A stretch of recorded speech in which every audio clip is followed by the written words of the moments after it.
When my daughter pushed those papers across the kitchen table, I didn't cry. I didn't shout. I didn't even ask her why she had brought them. I simply smiled, and in that moment the room felt strangely quiet, like the air itself was holding its breath.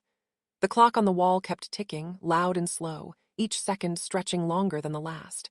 I remember the way the sunlight came through the window, landing right on the stack of papers, making the white pages look almost innocent.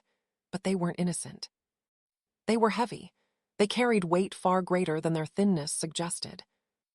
I smiled and I saw the surprise flicker across her face. It was quick, but I noticed it. I noticed things like that now.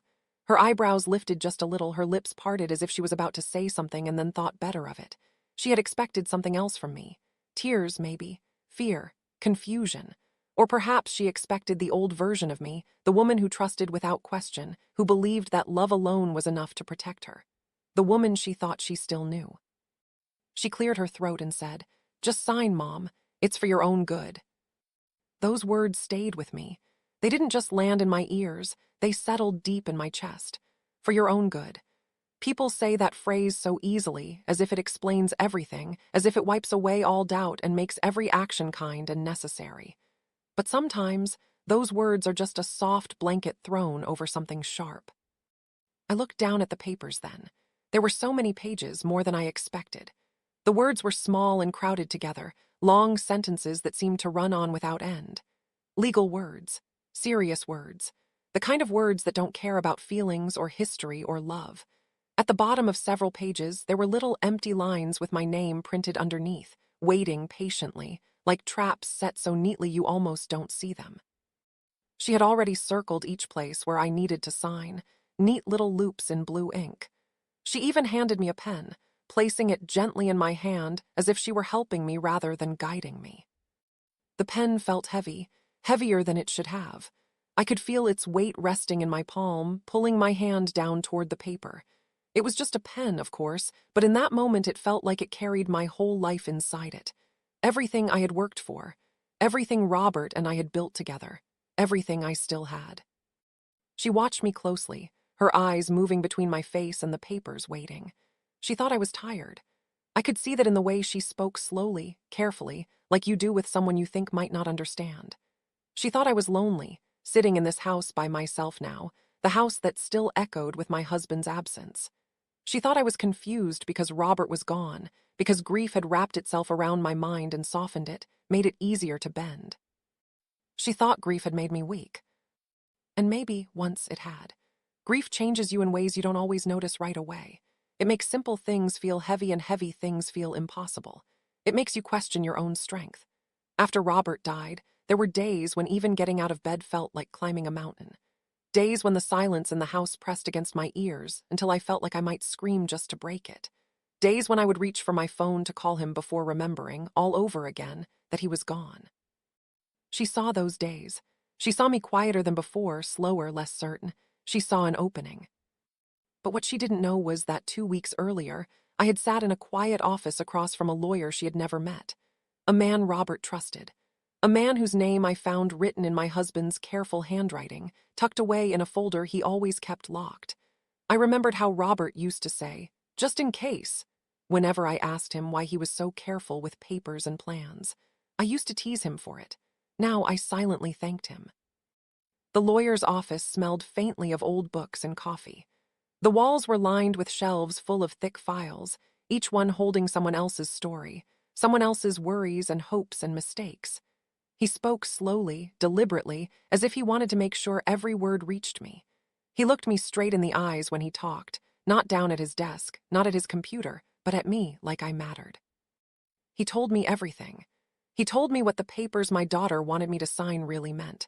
He told me how people sometimes change when money and property get involved, how love can become tangled with entitlement, how grief can make people impatient and careless. He told me that sometimes, the ones closest to us believe they know what's best, even when what's best for them is what they want most. And he told me how to protect myself. I remember sitting there, my hands folded in my lap, feeling a mix of emotions I didn't know how to name. Shock, because I had never imagined my own daughter would put me in this position. Sadness, deep and aching, because somewhere along the way, something between us had broken. and a quiet, steady resolve growing slowly in my chest, telling me that I still had a voice, that I still had a choice.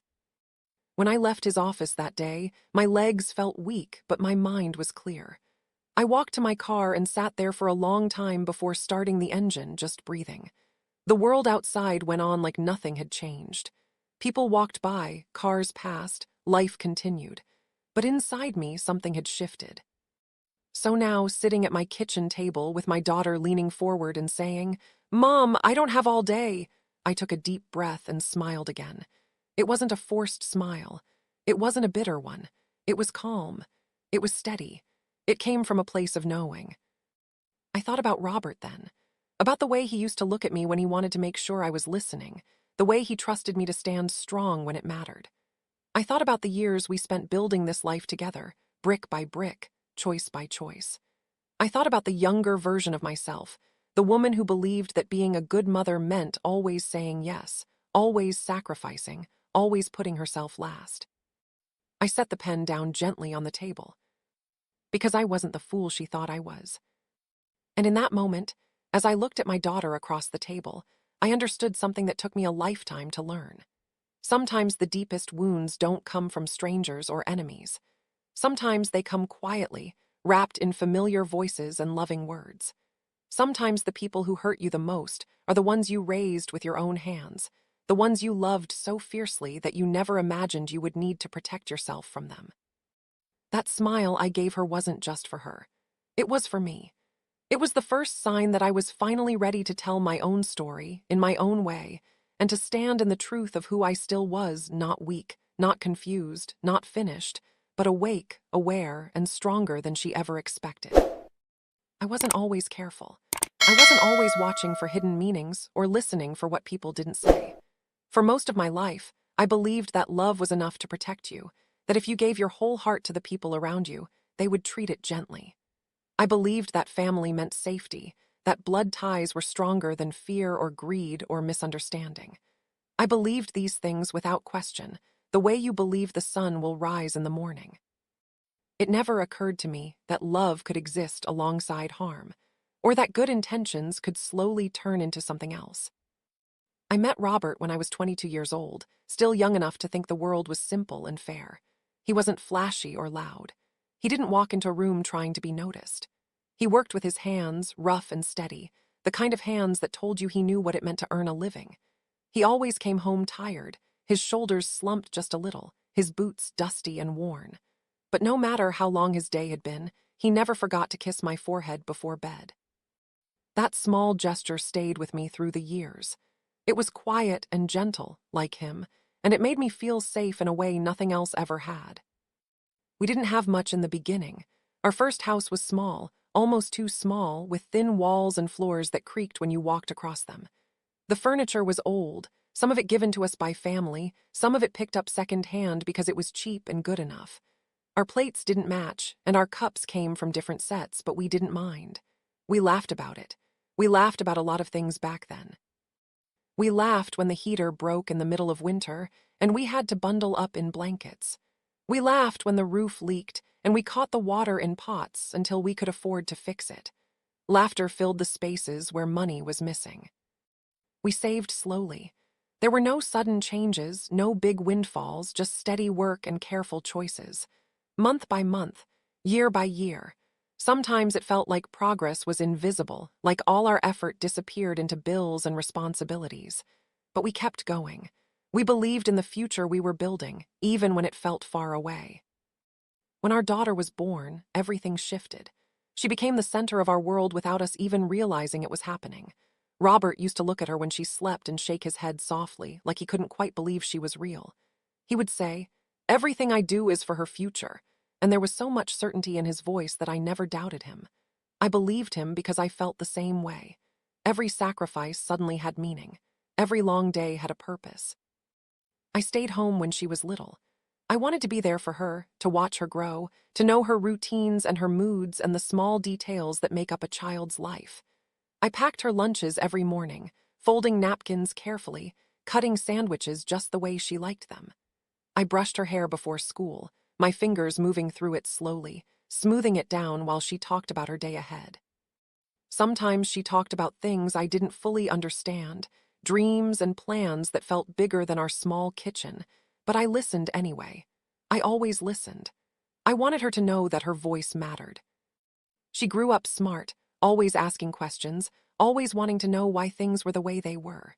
She was confident, even when she was young, unafraid to speak her mind or challenge an answer she didn't like. She was strong-willed, and sometimes that made things difficult, but mostly it made me proud. I told myself that strength would serve her well in the world, that it would protect her and help her build a life of her own. And I was proud of her, deeply, endlessly proud. As the years passed, Robert and I saw the results of our hard work.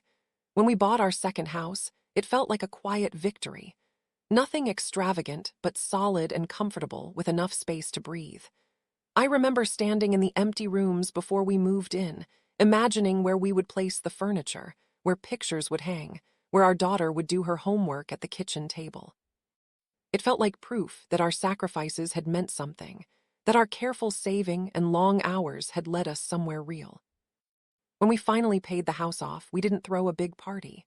We didn't go out to celebrate. We sat at the kitchen table with a cheap cake and cups of coffee, smiling at each other like we shared a secret. That house wasn't just walls and windows to us. It was years of saying no to things we wanted so we could say yes to what mattered. It was missed vacations and worn-out clothes. It was overtime hours and sore backs. It was love, solid and steady, built slowly over time. As we got older, Robert took on most of the paperwork.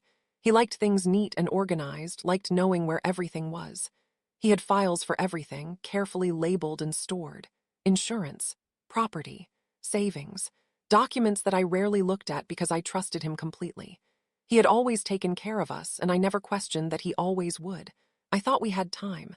I thought there would always be another tomorrow to sort things out together. Then one winter morning, he didn't wake up. Just like that. No warning, no goodbye, no last conversation to hold on to. One moment he was there, and the next he was. The world didn't pause or soften the blow. It just kept moving, leaving me standing in a silence so loud it felt like it was pressing in on me from all sides. The silence after his death was the loudest thing I had ever heard. It filled the house, every room echoing with his absence. I would catch myself listening for his footsteps, for the sound of him clearing his throat, for anything that meant he was still there. But there was nothing. In the days and weeks that followed, I moved through life like I was underwater. People spoke to me and I nodded, but their words felt far away. Grief wrapped itself around me, heavy and constant. It made everything slower, softer, less clear. I forgot things. I lost track of time. Some days just getting dressed felt like too much. My daughter came around more after that. At first, it felt comforting. She brought groceries and put them away without being asked. She checked my mail, sorting through it at the table. She asked questions about bills and documents, about what needed to be paid and when. I told myself she was worried about me. I told myself she cared. It made sense, didn't it? A daughter looking after her mother, stepping in when things felt overwhelming. I welcomed her help. I needed it. Or at least I thought I did. But slowly, without me realizing it at first, her questions began to change. They shifted in tone, in focus. What started as "Are you okay?" turned into "Do you really need all this?" What sounded like concern began to feel like evaluation. Then came, "Maybe it's time you let me help manage things," said with a smile that didn't quite reach her eyes. At the time, I didn't see it for what it was. I was grieving, and grief makes you soft. It blurs the edges of things, makes you doubt your own instincts. It makes you grateful for any hand offered, even if you don't look too closely at where it's leading you. I wanted to believe she was still the daughter I had raised, the child I packed lunches for and listened to with my whole heart. I wanted to believe that the life I built, the love I gave, was still enough to hold us together. So I didn't question her. Not yet. I didn't protect myself. I was still living in the world where love was enough, where family meant safety, where the idea of harm coming from my own child felt impossible. And in that softness, in that quiet fog of grief, I didn't realize that something was already beginning to change, something that would soon force me to see my life, my daughter, and myself in a very different light. It didn't begin with an argument or a demand. It began quietly, almost gently, the way most painful things do. Just small comments at first, said casually, slipped into conversation like they meant nothing at all. One afternoon, while we were standing in the living room, she looked around slowly, her eyes moving from the couch to the window to the hallway, and she said, "Mom, this house is too big for you now." Her voice was soft, almost thoughtful, as if she were thinking out loud. Another time, while helping me bring in groceries, she sighed and said, "Mom, it's dangerous living alone." Then, not long after that, she asked, "Mom, what if something happens to you?" Each question sounded reasonable on its own. Each one could have come from a place of care. She always said these things with concern in her voice. She would place a hand on my shoulder or sit close beside me on the couch. Her eyes looked worried, serious, like she was carrying a burden for my sake. Anyone watching us would have seen a devoted daughter and a fragile mother. I wanted to believe that picture myself. I tried to hold on to it, because it felt comforting to think that someone was looking out for me now that Robert was gone. But even then, something about it made me uneasy. I couldn't explain it at first. It was just a feeling, small and quiet, like a stone in my shoe. Every time she spoke that way, it rubbed against me, reminding me that something wasn't quite right. Her concern felt rehearsed, like she had practiced the words ahead of time. And there was always an urgency beneath it, a pressure that made me feel rushed, like time was running out and I was the one holding things up. She began talking about finances more often after that. It became a regular part of our conversations, slipping in between talk of the weather or her work or what she planned to cook for dinner. She asked where things were kept, which drawers held important documents, which folders Robert used for bills. She asked if Robert had left a will, how detailed it was, whether everything was clearly written out.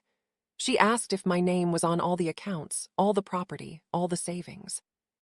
Each question came one after another, sometimes before I had fully answered the last one. I told her yes. I told her Robert had taken care of us.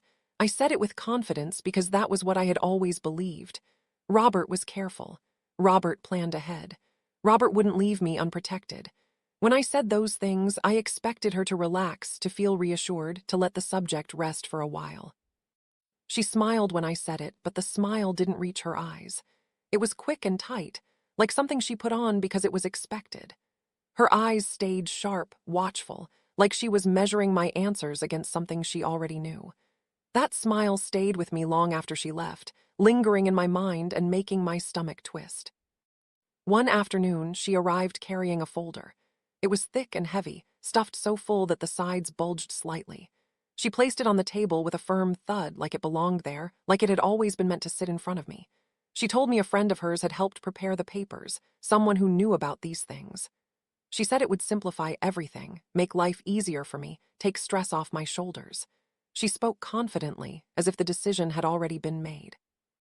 I opened the folder and felt my chest tighten. Page after page of dense writing stared back at me. I didn't understand the words. Trust, transfer, authority, ownership. They blurred together on the page, heavy and cold. I tried to read, but the sentences were long and tangled, full of meanings that seemed just out of reach. The more I looked, the smaller and more helpless I felt. She spoke fast then, too fast. Her words rushed ahead of my thoughts, leaving me struggling to keep up. She told me it was standard, that everyone did this, that it was nothing to worry about. "Mom, it's just paperwork," she said with a short laugh. "Everyone does this at your age." Your age? The words landed hard. They carried more weight than she probably realized, or maybe she realized it perfectly. They reminded me that she saw me as old, as fatting, as someone whose time for making decisions had passed. In that moment, fear started to whisper in my chest. Not loud fear, not panic. Just a soft, persistent voice asking questions I didn't want to answer. Why the rush? Why now? Why did it feel like something was being taken from me without my full understanding? That night, I couldn't sleep. The house felt different, heavier somehow, as if the walls were listening. I lay in bed staring at the ceiling, replaying her words over and over in my mind. Every smile, every question, every gentle touch took on a new meaning in the dark. My heart wouldn't slow down, and my thoughts wouldn't settle. I finally got up and walked down the hallway, my footsteps quiet on the floor. I stopped in front of Robert's old filing cabinet. He always kept it locked, always said it was important to know where things were. My hands shook slightly as I opened it. Inside, everything was just as he left it, neat and orderly, folders lined up like soldiers. As I searched through them, I found a small card tucked into one of the folders. A lawyer's name. A phone number. written in Robert's handwriting. Seeing his handwriting made my throat tighten. It felt like he was reaching out to me from wherever he was, reminding me that I wasn't as alone as I felt. I held that card for a long time before putting it in my pocket. The next morning, I called the number. The lawyer answered with a calm voice, and when I told him my name, he paused for a moment. Then he said Robert's name softly, like it still meant something to him. I told him everything. About the papers, about my daughter, about how confused and uneasy I felt. He listened quietly, carefully, without interrupting or rushing me. When I finished, there was a short silence on the line. Then he said, "I'm glad you came before you signed anything." Those words changed everything. He explained what the papers really meant, breaking it down slowly so I could understand. He told me that once signed, I would no longer control my own property, my savings, my choices. He told me how easily people could lose their independence without realizing it, how often it happened to those who trusted too much. He didn't speak badly about my daughter, but he didn't soften the truth either. "Your daughter may believe she's helping," he said gently, "or she may believe she's entitled. Either way, you must protect yourself." I sat there listening, my hands clasped tightly in my lap. With every word, my heart felt heavier, not with fear, but with heartbreak. Because it wasn't just about money or property anymore. It was about trust. It was about the slow, painful realization that somewhere along the way, my daughter had stopped seeing me as her mother, the woman who raised her, loved her, sacrificed for her. She had started seeing me as an obstacle. When I walked out of that office, my legs felt weak beneath me. I was shaking, but not from fear. I was shaking because something precious had cracked open inside me. The image I had of my family, of my role within it, was no longer whole. I understood then that the rising conflict wasn't just happening around me. It was happening inside me, forcing me to choose between the comfort of denial and the pain of seeing the truth. And once you see the truth, you can never quite go back to the way things were. 2 weeks later, she came over with the papers again, and this time everything about her felt different. There was no softness in her movements, no hesitation in the way she walked into the house. She didn't ask how I was feeling or comment on the weather the way she usually did.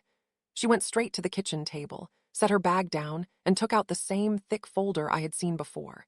It landed on the table with a dull sound, like something heavy being placed where it belonged. She looked confident. Certain, like the outcome was already decided, and this was nothing more than a formality she had to get through. She sat across from me and pushed the papers toward me with a familiar motion, one I now recognized too well. Her voice was calm, almost rehearsed, as she said, "Just sign, Mom. It's for your own good." She said it the same way she had before, like the words themselves should settle any doubt, like repeating them would make them truer. In that moment, time seemed to slow down. The room felt smaller, quieter.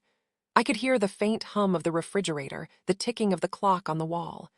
I could feel the surface of the table under my fingertips, smooth and cool. And in that stillness, memories came rushing back to me, clear and sharp. I remembered Robert's voice, steady and warm, the way it sounded when he told me we would be okay, that we had planned well, that we had looked out for each other. I remembered how he trusted me, how he believed I would stand strong if he ever couldn't. I remembered the lawyer's calm warning, the way he spoke without fear or anger, only truth. His words echoed in my mind, reminding me that knowledge is a kind of armor, and that I was no longer walking into this blind.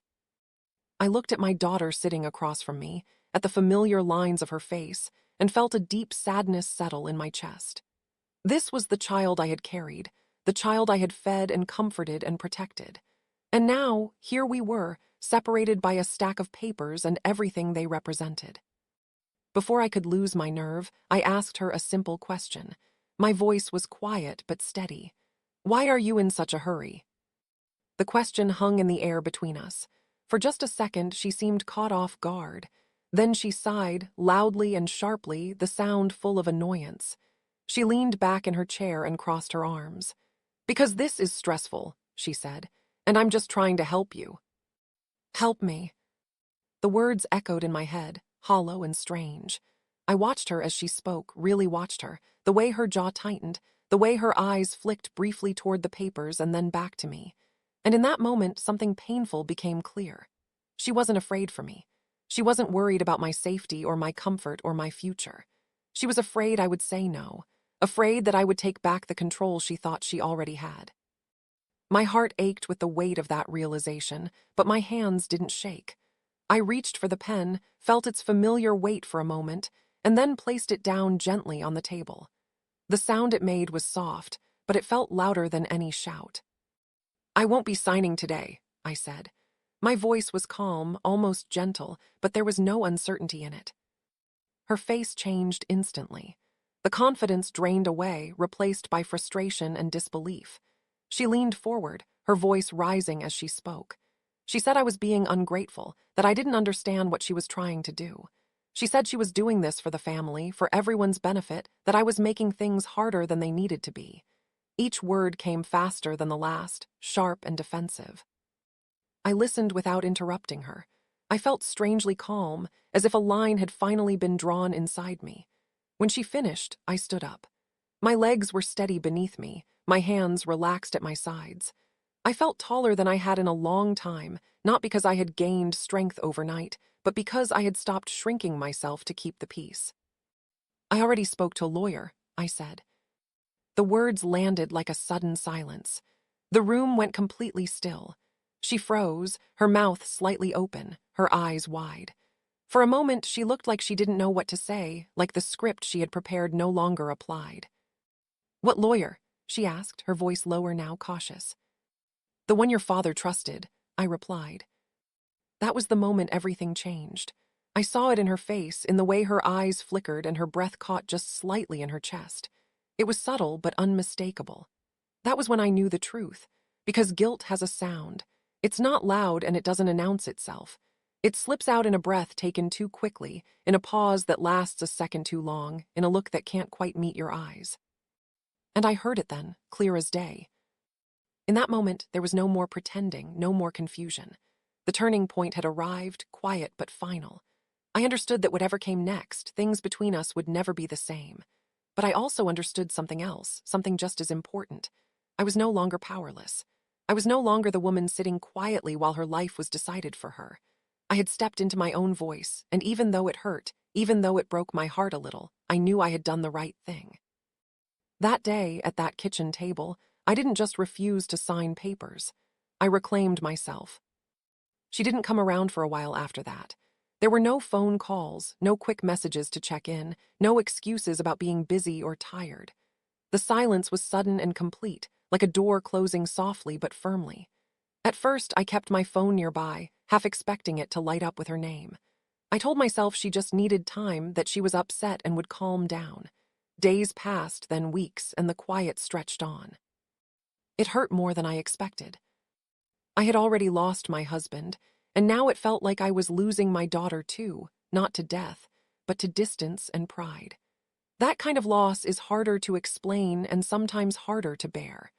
There were moments when the house felt too still, when the absence of her presence pressed on me just as heavily as Robert's absence once had. I would sit at the kitchen table in the evenings, staring at the chair across from me, remembering how she used to sit there as a child, swinging her legs and talking nonstop about her day. I wondered how we had traveled so far from that place without me noticing. Some nights I cried quietly, not loud, dramatic sobs, but the kind of tears that come slowly, slipping down your face while you lie awake in the dark. I cried for the daughter I thought I knew, for the trust that had been broken, and for the part of myself that had believed love alone could fix anything. I questioned myself more than once. I wondered if I had been too harsh, if I should have handled things differently, if standing my ground had been worth the cost. But then, slowly, something else began to happen. I began to breathe again. At first, it was subtle. I noticed that I was sleeping a little better, that my chest didn't feel quite as tight when I woke up in the mornings. The constant knot of anxiety that had lived inside me for months began to loosen. I realized that I wasn't waiting anymore, wasn't bracing myself for the next demand or the next folder of papers. The quiet, which had once felt so heavy, started to feel peaceful. I took small steps toward independence, steps I should have taken earlier but never felt the need to. I sat down with my documents and learned where everything was. I made lists, asked questions, and didn't feel ashamed for not knowing things I had once left entirely to Robert. I met with the lawyer again, not because I was afraid, but because I wanted to understand. He explained things patiently, answering every question, reminding me that this was my life, and I had every right to be involved in it. With each step, I felt stronger. I learned how to manage my own affairs, not perfectly, but confidently enough to know I was capable. I learned how strong I still was, even after loss, even after betrayal. Strength, I realized, doesn't always look like fighting or shouting. Sometimes it looks like quiet decisions made in your own best interest. Sometimes it looks like saying no without anger, like choosing peace over approval. Most importantly, I learned that protecting yourself doesn't mean you love your family any less. That idea had been hard for me to accept at first. For so long, I believed that being a good mother meant endless sacrifice, endless understanding, endless forgiveness. I believed that love meant putting yourself last, no matter the cost. But I began to see that love without boundaries can slowly erase you, leaving nothing but exhaustion and resentment behind. Protecting yourself doesn't mean you stop loving. It means you finally love yourself enough. When she did come back, it wasn't dramatic. There were no apologies, no long conversations, no tears spilled across the table. She showed up one afternoon and stood in the doorway like she wasn't quite sure she was welcome. She was quieter than before, more careful with her words. She asked how I was, and this time, she waited for the answer. We talked about simple things: the weather, work, ordinary moments. We never talked about the papers again. They sat unspoken between us, like a shadow neither of us wanted to step into. Some things don't need words. Some things are understood simply by being avoided. Our relationship wasn't the same after that, and I don't pretend that it was. There was a distance that hadn't been there before, a caution on both sides. But there was also a kind of balance. She no longer tried to take control, and I no longer felt the need to explain or justify my choices. We learned, slowly and awkwardly, how to exist in this new space between us. I don't know what the future holds for us. I don't know if time will soften what happened, or if it will always sit quietly between us. I don't know if one day we will talk about it openly, or if it will remain one of those chapters we never fully revisit. But I've learned to be at peace with not knowing. Not every story ends with perfect understanding or complete healing. What I do know is this: I honored the life Robert and I built together. I honored the years of hard work, the sacrifices, the love that filled our home even when money was tight and the future felt uncertain. I honored the promises we made to each other, spoken and unspoken, to protect what we worked for and to stand strong when it mattered most. And I honored myself. That may be the hardest thing I have ever done. Sometimes the hardest lesson comes late in life, when you think you should already know better, when you believe your chance to change has passed. But it's never too late to learn the value of your own voice. It's never too late to draw a boundary, to choose dignity over silence, to choose yourself without guilt. I am still a mother. I still love my daughter. That will never change. But now I am also a woman who knows her worth, who understands that love should not require surrendering your life piece by piece. I carry that lesson with me every day, quietly, firmly, like a light inside my chest. And for the first time in a long time, that feels like enough.